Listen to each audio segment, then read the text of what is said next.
पढ़ सकता है। तो उन लोगों को जागरूक करने के RTE एक्ट 2009 में बन गया था, तो संवैधानिक मेरा अधिकार है, मेरा मौलिक अधिकार है। जूता बेच के पैसा क्या कीजिएगा आप लोग? जूता टाई मोजा पे पैसा कमाइएगा। आप लोग के पास भी बाल बच्चा है, एक दिन इंसाफ होगा उस पर भी। सर JBS हाई स्कूल में पढ़ता है, एग्जाम के नाम पर 1400 रुपया लिया गया, हाफ ईयरली और ईयरली का। जबकि हम उसने बोले रमन सर कि नहीं, नया रूल आया है, रूल के तहत फीस लेना अनिवार्य है। तो हम कहे सर रूल आया तो थोड़ा दिखलाइए, तो हमको धमकी देने लगे कि नहीं, अगर रूल दिखाने के लिए करना है। आज हम लोग जो है कुमारी देवी चौक से रैली निकाले हैं, कचहरी चौक तक जाएंगे और DM को ज्ञापन सौंपेंगे इस मांग के लिए। DM साहब द्वारा एक्शन लिया जाता है तो लिया जाता है, नहीं तो हम लोग आगे संगठन। क्या आपको लगता है कि हो पाएगा? एकदम बिल्कुल हो पाएगा। इसके पहले निजी विद्यालय द्वारा जो लॉकडाउन अवधि का फीस लिया जा रहा था, उस फीस के लिए हम लोग स्कूल में तालाबंदी किए तो फीस माफ़ कराएं। पर 2009 से चल रहा है ना, 2009 से चल रहा है, तो जो 25% बच्चों को मुफ्त में पढ़ाना है, ये मांग हम लोग स्कूल द्वारा करते हैं। तो उन लोग के द्वारा मतलब गुप्त द्वारा कि आपके द्वारा जो स्टूडेंट है, नहीं आपके द्वारा जो विद्यार्थी अप्लाई हम कर देते हैं।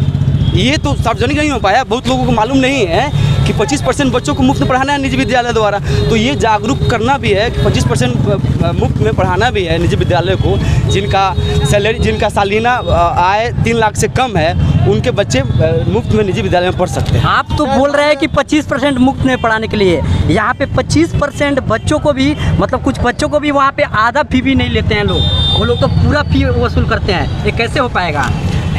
इसके लिए हम लोग लड़ाई लड़ रहे हैं ना, इसके लड़ाई लड़ेंगे, इसमें नहीं मानेगा लोग तो हम लोग स्कूल में ताला बंद कर देंगे। सरकार सहयोग नहीं करती है तो संगठन ही नहीं लगेगी। सरकार तो कुछ नहीं करने वाली है इसमें। सरकार जो है ये अपने मनमाना के अनुसार ये लोग सरकार से मिला जुला के लोग काम करते हैं।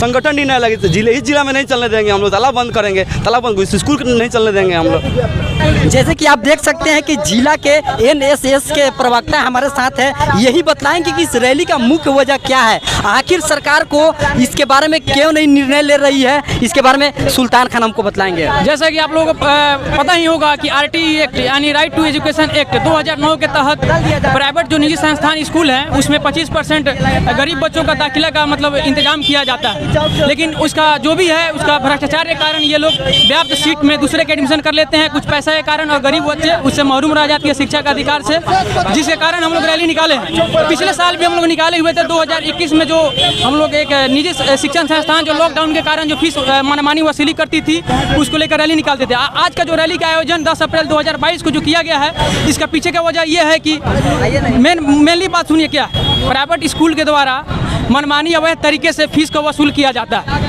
जैसे में मेंटेनेंस चार्ज के नाम पर कुछ फीस का वसूल किया जाता है बच्चों के साथ, उसका प्रावधान कोई नहीं है। प्रत्येक साल किताब बदला जाता है। हम लोगों का मांग यही है कि किताब न बदला जाए, फाइन चार्ज, वायलेट चार्ज, री एडमिशन चार्ज होता है, उसके साथ साथ जो भी होता है अलग सेलिब्रेशन चार्ज, एक्स्ट्रा सर्कुलम चार्ज, ये खेल कूद का चार्ज, उसका लूट खसोट हो रहा है, लूट खसोट होते जा रहा है। इसके लेकर हम लोग जागरूकता एक रैली निकाले हैं, जिसको लेकर समाज में एक जागरूकता फैले। RTE एक्ट 2009 में बन गया था, तो संवैधानिक मेरा अधिकार है, मेरा मौलिक अधिकार है, लेकिन उसको धरातल पर लागू करने के लिए कोई जानता नहीं है। अभी तक शिक्षा के अधिकार से लोग उतना महरूम नहीं है, और जो वे लोग जो जानते नहीं हैं उन लोगों को हम लोग जगाने के लिए, उन लोगों को बताने के लिए हम लोग आए हैं कि आपका भी बच्चा जो रोड पे घूम रहा है, सड़क पे घूम रहा है, उसका भी अधिकार है 25% RTE एक्ट के तहत प्राइवेट स्कूल में दाखिला ले। जो दाखिला स्कूल वाले नहीं ले रहे हैं, मनमानी कर रहे हैं, उनके खिलाफ हम लोग धरना प्रदर्शन देंगे।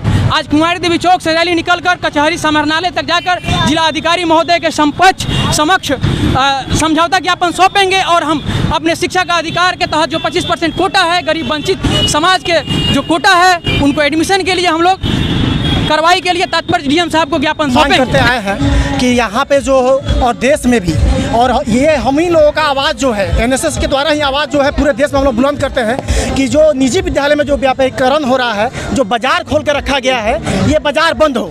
और ये जो है चंपारण की धरती है, ये गांधी की कर्मभूमि है। यहाँ की युवा में इतनी ताकत है कि ईंट से ईंट बजाने की ताकत रखती है ये इतिहास।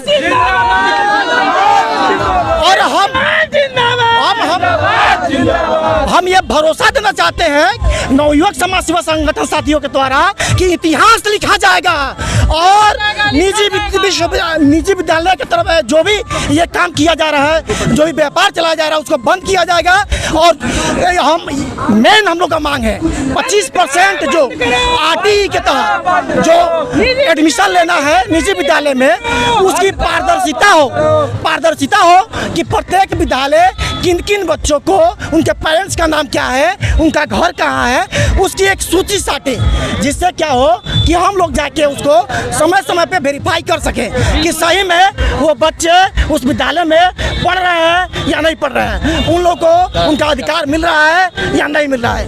आज का मुख्य उद्देश्य यही है कि हम लोग DM साहब को सुनने में आ रहा है कि आज कुछ प्रोग्राम है या बहाली चल रहा है, इसी वजह से DM साहब यहाँ नहीं आ पाए हैं। लेकिन उनके द्वारा नियुक्त जो भी अधिकारी आएंगे उनको हम लोग, माननीय अधिकारी को हम लोग ज्ञापन सौंपेंगे और उनसे हम लोग पूर्ण भरोसा मांगेंगे कि इस पे कार्रवाई हो। अगर कार्रवाई नहीं होती है तो फिर ये आंदोलन जो है व्यापक रूप में किया जाएगा NSS के द्वारा। धन्यवाद।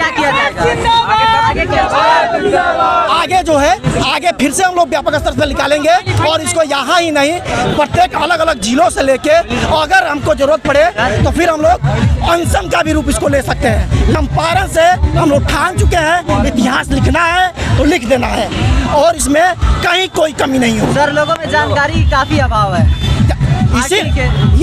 यही उद्देश्य है कि आज हम लोग 15 किलोमीटर पैदल चल के आए हैं। पैदल मार्च हम लोग निकाले हैं 15 किलोमीटर चल के, क्योंकि हम लोग पम्पलेट भी बांट रहे हैं कि लोगों को तो है मतलब कि जानकारी के अभाव में हम लोग साथ नहीं आ पाए हैं।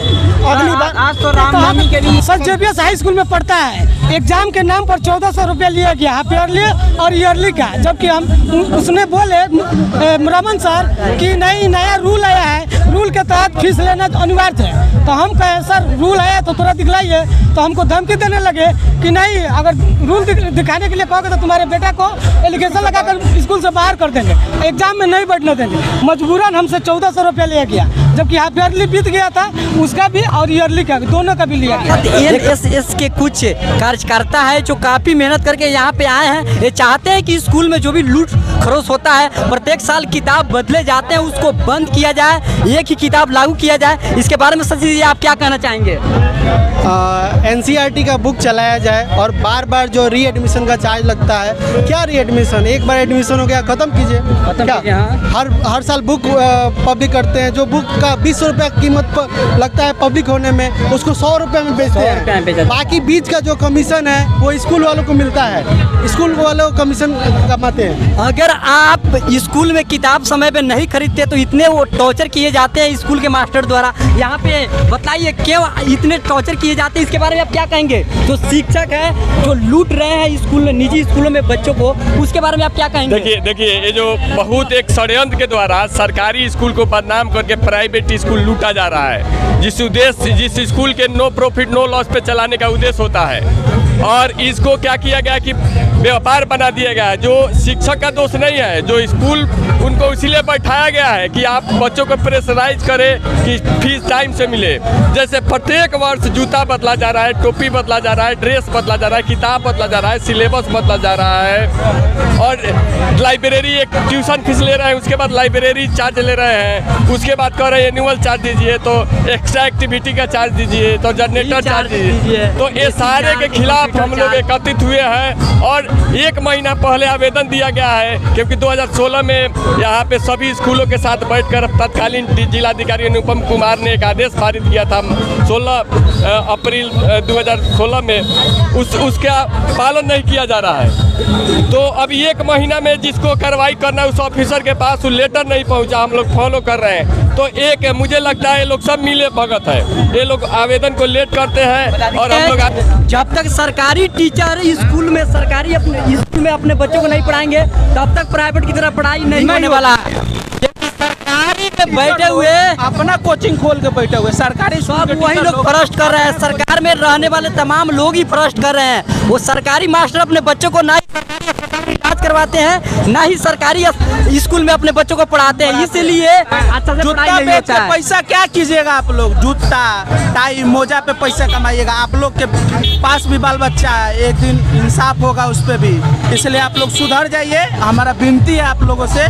जय हिंद, जय भारत, जय नवयुवक समाज सेवा। ऐसी सत्य न्यूज देखने के लिए बने रहे जय गुप्ता के साथ, सत्य न्यूज के साथ। Thank you so much, thank you so much.